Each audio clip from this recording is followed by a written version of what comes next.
Students, जब separate trading and profit and loss account बनाया जाता है प्रत्येक डिपार्टमेंट का, तो एक समस्या यहाँ पर अराइज होती है और वो है खर्चों का बंटवारा डिपार्टमेंट वाइज कैसे किया जाता है।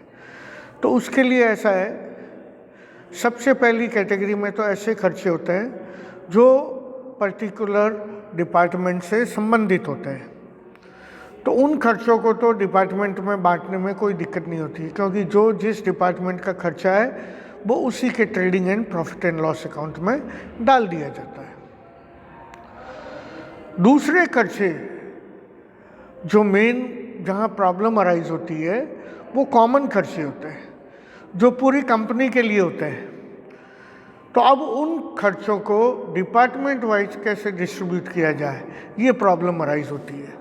तो उसके लिए हम क्या करते हैं, कुछ रीजनेबल बेसिस यूज़ किए जाते हैं और उन रीजनेबल बेसिस के आधार पर खर्चों को डिपार्टमेंट वाइज डिवाइड कर दिया जाता है। जैसे कि सेल्स से संबंधित खर्चे हैं, उनको सेल्स रेशियो में बांट देते हैं। परचेज से संबंधित खर्चे हैं, उनको परचेज रेशियो में बांट देते हैं।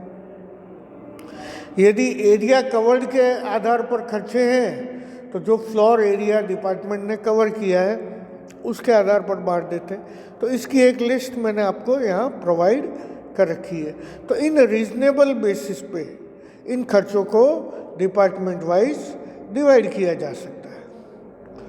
फिर तीसरी कैटेगरी में वो खर्चे आते हैं जिनको बांटा नहीं जा सकता। तो ऐसे खर्चे departmental trading and profit and loss account में नहीं शो होते हैं, वो general profit and loss account में जाते हैं। तो इस प्रकार से खर्चों को 3 कैटेगरी में हम डिवाइड कर देते हैं। फर्स्ट 2 कैटेगरी के खर्चे departmental trading and profit and loss account में चले जाते हैं और तीसरी कैटेगरी के खर्चे general profit and loss account में ट्रांसफर हो जाते हैं। और इस प्रकार से departmental trading and profit and loss account तैयार किया जा सकता है। धन्यवाद।